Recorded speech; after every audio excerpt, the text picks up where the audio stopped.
de que candidato está mais próximo. O votómetro Presidenciais do Observador dá uma ajuda a perceber. Basta responder a 15 perguntas e, se quiser, afinar as respostas. E o votómetro revela de que candidato está mais próximo e mais distante. O votómetro Presidenciais está disponível em observador.pt e tem o apoio da Toyota.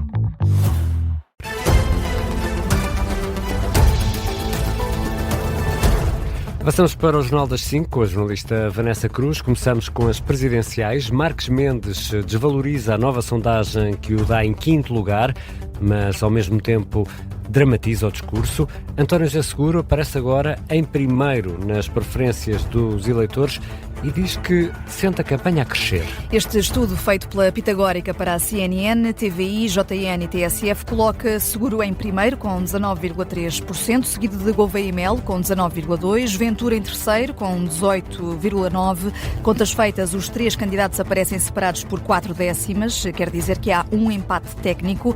Coutrinho aparece em quarto com 18% e Marques Mendes só em 5º lugar com 15,4%. O embalo que este estudo de opinião dá ao candidato apoiado pelo PS, António José Seguro, faz com que Seguro diga que já sentia esse embalo nas ruas. Então vamos lá ver. As sondagens mostram uma tendência, naturalmente, e essa tendência é uma tendência favorável. Eu sinto isso na rua, sinto que este movimento e a minha candidatura está a crescer.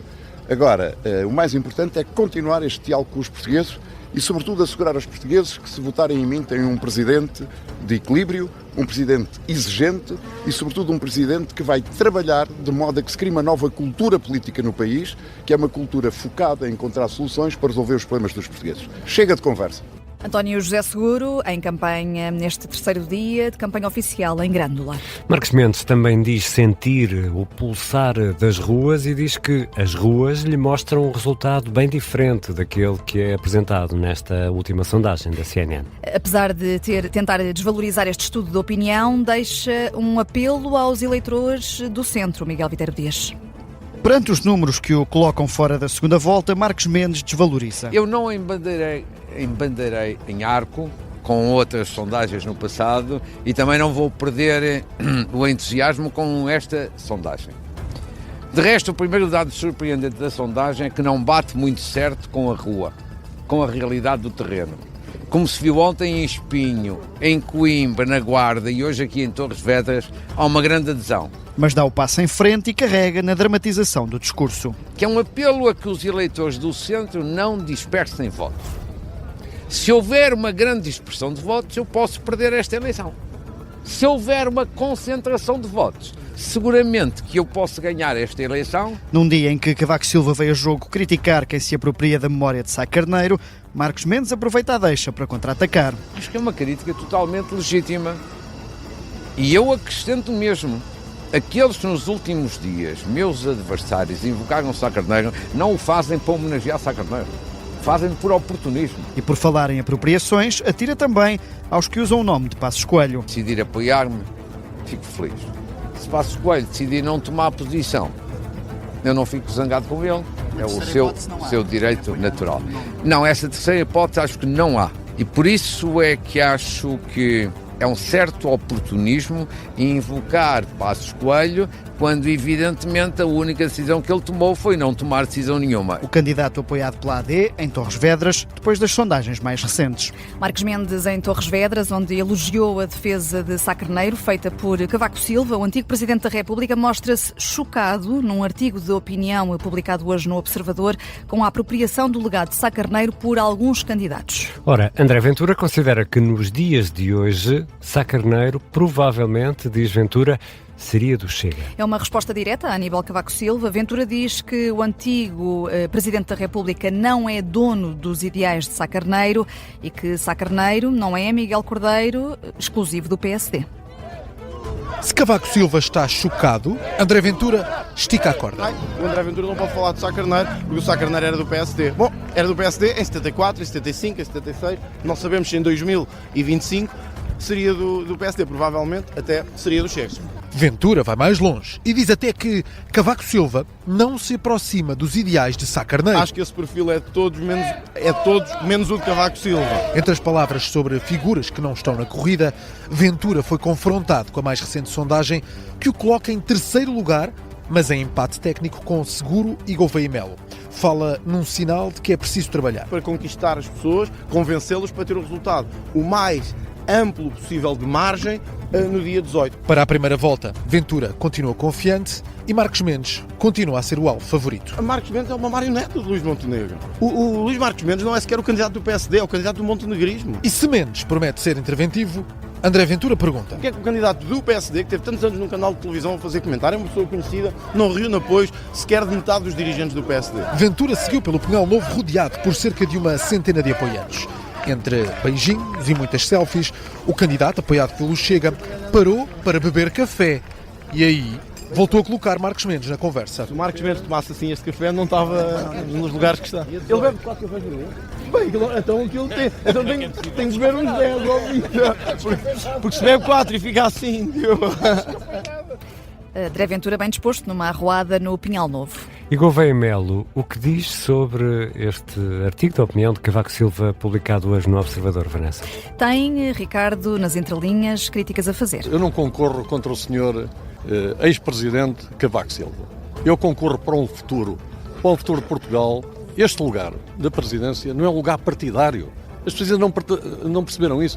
O presidente não vai lá para fazer um trabalho para o partido A, para o partido B ou para o partido C. Gouveia e Melo, sobre este artigo de opinião de Cavaco Silva no Observador, o candidato a Belém também sugere que Marcos Mendes está assustado com as sondagens. E Marcelo Rebelo de Sousa inscreveu-se para votar antecipadamente nas presidenciais já no próximo domingo. Sim, quem quiser exercer o voto antecipado pode fazê-lo já no dia 11, uma semana antes das eleições. As inscrições decorrem até amanhã. Basta ir ao site votoantecipado.pt ou fazer o pedido via postal. O atual presidente dá o exemplo para chamar a atenção para esta modalidade que permite aos eleitores votar antes se não conseguirem ir às mesas de voto no dia das eleições. As eleições que são no dia 18 de janeiro. Deixamos agora as presidenciais para ir até à OCDE, que pede a Portugal para reduzir o número de contratos temporários. Que ainda é elevado no país, é o que enfatiza um estudo publicado hoje pela Organização para a Cooperação e Desenvolvimento Económico. Ora, se as alterações à lei laboral que o Governo quer promover forem avante, 13 mil contratos por ano vão deixar de passar a efetivos. É uma estimativa do Instituto para as Políticas Públicas e Sociais do ISCTE. Neste estudo, a OCDE alerta que, apesar da resiliência da economia portuguesa, há desafios ao crescimento que passam, por exemplo, pelo mercado de trabalho. É preciso uma maior integração dos trabalhadores mais velhos, por exemplo, através de incentivos para uma vida ativa mais longa. É uma forma de combater a falta de mão de obra no país, sobretudo na agricultura, construção e também na área da saúde. Há ainda um pedido concreto, Ricardo, para que seja facilitada a integração no mercado de trabalho de migrantes e de mulheres. Nestes dias, a situação na Venezuela continua a marcar a atualidade. Donald Trump diz que Nicolás Maduro é um homem violento. Numa conferência de imprensa no âmbito do retiro anual dos republicanos, o presidente dos Estados Unidos diz que o líder deposto da Venezuela matou milhões de pessoas. Depois de ter sido capturado pelas forças norte-americanas, Maduro vai ficar num centro de detenção em Brooklyn durante pelo menos mais 2 meses. A 17 de março é a próxima sessão do julgamento. Donald Trump, nesta conferência de imprensa, criticou ainda os democratas. Diz que não percebe como é que ainda não lhe deram os parabéns. E na Venezuela o medo não desapareceu com a detenção de Nicolás Maduro. A população celebra, mas de forma discreta ou praticamente em silêncio. Sim, é o testemunho de Marilyn Marmo, uma venezuela de Caracas, que vive há 23 anos em Portugal. A Rádio Observador explica que, devido aos cortes de energia elétrica no país, só ontem conseguiu entrar em contacto com toda a família. Com o acesso às notícias condicionado, a população está, nesta altura, apreensiva, enquanto coletivos armados pró-chavistas controlam as ruas. Nas palavras de Marilyn Marmo, a serpente foi ferida, mas continua viva. En estos momentos, la represión continúa. continúa porque en las ruas están cheias de colectivos. O sea, los colectivos son todos aquellos civiles que son armados pelo Estado para controlar a la población y ellos están en la rua y las personas prefieren simplemente saem, compran comida y voltan para casa porque, vamos a ser sinceros, o sea, el régimen no es solo Maduro, o sea, esto es una cosa grande y los colectivos actualmente en este momento están en la rua y están a revisarle los telemóviles a las personas y están a controlar todo y las personas simplemente continúan con medo en casa, ou seja, celebram em silêncio. Entrevistada pela jornalista Matilde Malva Sabino, esta venezuelana espera que Donald Trump leve a cabo uma segunda intervenção na Venezuela e capture mais elementos do poder. Rejeita que a ação militar norte-americana tenha sido um ato de agressão, diz que a ajuda dos Estados Unidos foi mesmo uma sorte. E há outras notícias a marcar a tarde desta terça-feira, 6 de janeiro. A começar com um acidente em França que envolveu 2 autocarros portugueses na A63, no sudeste do país. O balanço ainda provisório aponta para 2 vítimas mortais. Continua sem se saber até agora qual é a nacionalidade das vítimas. Sabe-se apenas que pelo menos uma é um passageiro do autocarro da Flixbus. Confirmação feita ao observador pela própria empresa.